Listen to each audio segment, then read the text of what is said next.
ভূরাজনীতির মানচিত্র ছোট্ট একটি দ্বীপরাষ্ট্র সাইপ্রাস।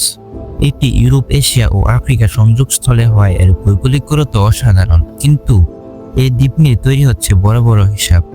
যদি ইসরায়েল কৌশলগত বা সামরিকভাবে সাইপ্রাস পূর্ণ বা আংশিক দখল নিতে সক্ষম হয়, তাহলে তারা কি কি সুবিধা পাবে? বিশেষ করে ইসরায়েলের জন্য কেন সাইপ্রাস এত গুরুত্বপূর্ণ এবং ভবিষ্যৎ কি ইসরায়েল এই দ্বীপটি দখল করতে পারে? তাই চলুন আজকের এই ভিডিওতে এই প্রশ্নগুলোর উত্তর খুঁজে বের করার চেষ্টা করি।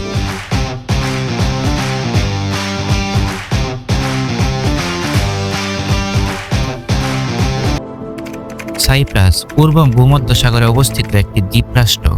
এর দক্ষিণে মিশর, পূর্বে লেবানন ও ইসরায়েল ও উত্তরে তুরস্ক এবং পশ্চিমে গ্রিস। এটি ইউরোপ, এশিয়া এবং আফ্রিকার সংযোগস্থলে অবস্থিত হওয়ায় এর ভৌগোলিক গুরুত্ব অসাধারণ। রাজনৈতিকভাবে সাইপ্রাস ইউরোপীয় ইউনিয়নের অন্তর্ভুক্ত, তবে 1974 সালে এটি মূলত দুটি কার্যত ভাগে বিভক্ত হয়ে যায়। দক্ষিণ গ্রিক অধিকারে সাইপ্রাস রিপাবলিক এবং উত্তরে তুরস্ক সমর্থিত নর্দার্ন সাইপ্রাস, যা আন্তর্জাতিকভাবে স্বীকৃত নয়। ইসরায়েলের জন্য সাইপ্রাস কৌশলগত, সামরিক এবং জ্বালানি ভিত্তিক দিক থেকে অত্যন্ত গুরুত্বপূর্ণ। সাইপ্রাস ইসরায়েলের খুব কাছে অবস্থিত হওয়ায় মাত্র 400 কিলোমিটার দূরত্বে। এর ফলে সেখানে রাডার, সেনাঘাঁটি বা নজরদারি ব্যবস্থা ইসরায়েলের জন্য বিশেষ উপকারী। ইতিমধ্যে ইসরায়েল ও সাইপ্রাসের মধ্যে যৌথ সামরিক মহড়া, গোয়েন্দা তথ্য আদান-প্রদান এবং এয়ারবেস ব্যবহারের মতো সহযোগিতা শুরু হয়েছে।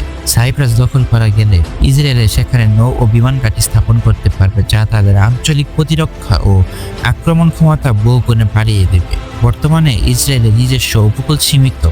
সাইপ্রাসে ঘাঁটি মানে তারা লেবানন, সিরিয়া, তুরস্ক এমনকি দক্ষিণ ইউরোপ পর্যন্ত নজরদারি করতে পারবে।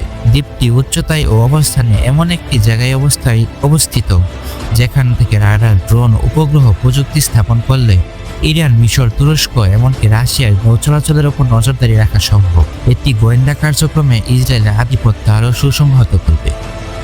সাইপ্রাসের সমুদ্র সীমায় রয়েছে একাধিক গুরুত্বপূর্ণ গ্যাস ক্ষেত্র, যা 4 ট্রিলিয়ন ঘনফুট। বর্তমান আন্তর্জাতিক গ্যাস বাজারের দরের হিসাবে এসব গ্যাসের মোট বাজার মূল্য আনুমানিক 70 থেকে 90 বিলিয়ন মার্কিন ডলার। যদি ইসরায়েল এই সম্পদের নিয়ন্ত্রণ পায়, তাহলে বছরে 5 থেকে 7 বিলিয়ন ডলার পর্যন্ত রপ্তানি আয় করা সম্ভব। ইসরায়েল, সাইপ্রাস ও গ্রিস মিলিতভাবে ইস্ট মিড নামে একটি গ্যাস পাইপলাইন প্রকল্পের পরিকল্পনা করছে, যার দৈর্ঘ্য 1900 কিলোমিটার।